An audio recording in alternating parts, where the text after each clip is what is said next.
Hi, എല്ലാവർക്കും ഇന്നത്തെ വീഡിയോയിലേക്ക് സ്വാഗതം. അപ്പോൾ ഇന്ന് കക്ക ഇറച്ചി അല്ലെങ്കിൽ എരുന്ത് ക്ലീൻ ചെയ്യുന്ന ഒരു വീഡിയോ ആണ് കാണിക്കുന്നത്. ഞങ്ങളിവിടെ എരുന്ത് എന്നാണ് ഇതിന് പറയാറ്. പലരും പല പേരിലാണിത് പറയുന്നത്. അപ്പം ഞങ്ങൾ എരുന്ത് എന്നാണ് പറയുന്നത്.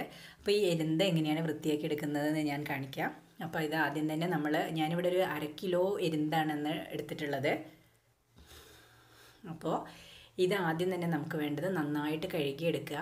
അപ്പോൾ ഇതിൽ മണലിൻ്റെ അംശം നല്ലോണം ഉണ്ടാവും. അപ്പോൾ നമ്മൾ എത്ര തവണ കഴുകിയാലാണ് മണൽ പൂർണ്ണമായിട്ടും പോകുന്നത് അതുവരെ നമ്മളിത് കഴുകിയെടുക്കണം. ഞാനിന്നിവിടെ ഏകദേശം ഒരു 5 തവണയോളം അത് കഴുകിയെടുത്തിട്ടുണ്ട്. അതിന് ശേഷമാണ് ഇതിലെ മണൽ പൂർണ്ണമായി മാറി കിട്ടിയത്. അപ്പോൾ ഒരു പാത്രത്തിലിട്ട് കഴുകിയതിന് ശേഷം നമ്മൾ അതിൻ്റെ മോൾ ഭാഗത്തുനിന്ന് എരുന്തെടുത്ത് ഇങ്ങനെ കുറേശ്ശായിട്ട് വേറെ പാത്രത്തിലേക്ക് മാറ്റി കൊടുക്കുക. അപ്പോൾ അതിൻ്റെ അടിഭാഗത്ത് ഇങ്ങനെ മണലുണ്ടാവും. അപ്പോൾ ഞാനിത് ഇങ്ങനെ വാർത്തെടുത്ത് കഴിഞ്ഞാൽ കണ്ടില്ല, ഇതിൻ്റെ അടിയിൽ നിറയെ മണലുണ്ടാവും. അപ്പോൾ ഈ മണൽ പൂർണ്ണമായിട്ട് മാറണവരെ നമ്മൾ കഴുകിയെടുക്കണം. അല്ലെങ്കിൽ നമ്മളത് വേവിച്ച് കഴിഞ്ഞ് കഴിഞ്ഞാൽ നമുക്ക് മണലിൻ്റെ ടേസ്റ്റ് ഇതുകൊണ്ട് നമുക്ക് കഴിക്കാൻ പറ്റില്ല. അപ്പോൾ ഞാനിവിടെ ഏകദേശം ഒരു 3ാമത്തെ തവണ കഴുകിയപ്പോൾ ഉള്ള മണലാണ് ഇപ്പോൾ ഈ കാണുന്നത്. അങ്ങനെ ഞാൻ ഏകദേശം 5 തവണയോളം കഴുകിയെടുത്തിട്ടുണ്ട്. അതിന് ശേഷം ഈ വെള്ളത്തിൽ നിന്ന് പിഴിഞ്ഞ് മാറ്റിയെടുക്കുക. അതിന് ശേഷം നമ്മൾ ഇതിലുള്ള അഴുക്ക് കളയണം. അപ്പോൾ ഇതിൽ കണ്ടില്ല, ഇതിൻ്റെ ഇങ്ങനെ ഒരു ചെറിയൊരു കറുപ്പ് കളറുള്ളൊരു അഴുക്കുണ്ട്. അപ്പോൾ അത് നമ്മൾ കൈകൊണ്ട് തന്നെ ഒന്ന് പ്രസ് ചെയ്തിട്ട് അത് നീക്കി കളയുക. അങ്ങനെ ഓരോന്നായിട്ട് എടുത്തിട്ട് വേണം ഇതിങ്ങനെ കളയാൻ. ഇത് കണ്ടില്ലേ, കൈകൊണ്ട് അമർത്തിയിട്ട് ഇങ്ങനെ എടുത്ത് കളഞ്ഞാൽ മതി. അപ്പോൾ നമ്മൾ ഹോട്ടലിൽ നിന്നൊക്കെ ഭക്ഷണം കഴിക്കുമ്പോൾ അവരൊന്നും ഇത് കളയാറില്ല. മിക്കവാറും പേര് ഇത് കളയാതെ തന്നെയാണ് വെക്കാറ്. പക്ഷേ ഞാനിത് സ്ഥിരം ഇത് കളഞ്ഞിട്ടേ ഇത് ഉപയോഗിക്കാറുള്ളൂ. അപ്പോൾ എന്താണെന്ന് വെച്ചാൽ ഈ അഴുക്കോട് കൂടി ഇത് കഴിക്കുമ്പോൾ ചിലർക്ക് ഇത് വയറുവേദനയോ ദഹന പ്രശ്നങ്ങളൊക്കെ ഉണ്ടാവുമെന്ന് പറയുന്നത് കേട്ടിട്ടുണ്ട്. അപ്പോൾ നമ്മളിത് കളഞ്ഞിട്ട് ഉപയോഗിക്കുന്നതാണ് നല്ലത്.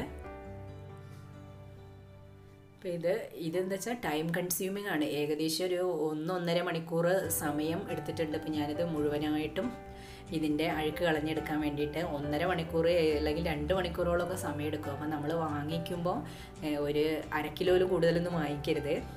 വലിയ എരുന്താണെങ്കിൽ വലിയ പ്രശ്നമില്ല, നമുക്ക് പെട്ടെന്ന് തന്നെ ഇതിൻ്റെ അഴുക്ക് കളഞ്ഞെടുക്കാൻ പറ്റും. പക്ഷേ വളരെ ചെറുതാണെങ്കിൽ ഏകദേശം ഇത്രയും സമയം എടുക്കും. അപ്പോൾ നമ്മൾ കുറച്ച് വാങ്ങിക്കുകയാണ് നല്ലത്. അല്ലെങ്കിൽ നമുക്ക് 2-3 പേരൊക്കെ അതിങ്ങനെ വൃത്തിയാക്കി എടുക്കാനുണ്ടെങ്കിൽ കുഴപ്പമില്ല.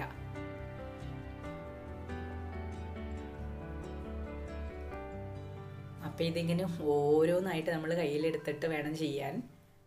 പിന്നെ ഇത് ഹോട്ടലിലൊക്കെ വെക്കുമ്പോൾ ഇത് കളയാണ്ടാണ് അവർ വെക്കുന്നത് എങ്കിലും നല്ല ടേസ്റ്റ് ഉണ്ട് കേട്ടോ. അത് കളയാതെ വെച്ച് കഴിഞ്ഞാലും ടേസ്റ്റൊക്കെ ഉണ്ട്. പക്ഷേ ഇത് കളയണതാണ് നല്ലത് എന്നുള്ളത് കൊണ്ടാണ് ഞാനിത് കളയുന്നത്.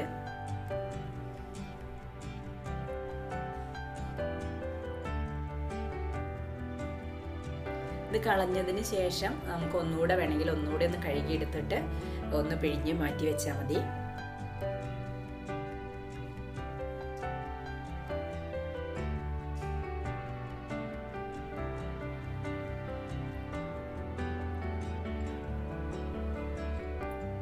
ഇത് കളയാൻ എല്ലാവർക്കും മനസ്സിലായിട്ടുണ്ടാവുമെന്ന് വിചാരിക്കുന്നു. ഇങ്ങനെ കൈ കൊണ്ട് തന്നെ ചെയ്താൽ മതി. അപ്പോൾ അത് കഴിഞ്ഞ് ഫുള്ളായിട്ട് ഞാൻ കളഞ്ഞ് മാറ്റി ഒരു തവണ കഴുകിയിട്ട് എടുത്ത് വെച്ചതാണിത്.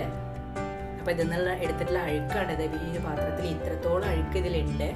അപ്പോൾ 1/2 കിലോ എരുന്തിലുള്ള അഴുക്കാണിത് ഇത്. അപ്പോൾ നമ്മളിത് നന്നായി കഴുകി വൃത്തിയാക്കി എടുക്കണം. അപ്പോൾ ഇതെല്ലാവർക്കും ഇത് വൃത്തിയാക്കാൻ മനസ്സിലായെന്ന് വിചാരിക്കുന്നു. വീഡിയോ ഇഷ്ടമായിച്ചാൽ ഷെയർ ചെയ്യാനും ലൈക്ക് ചെയ്യാനും മറക്കരുത്.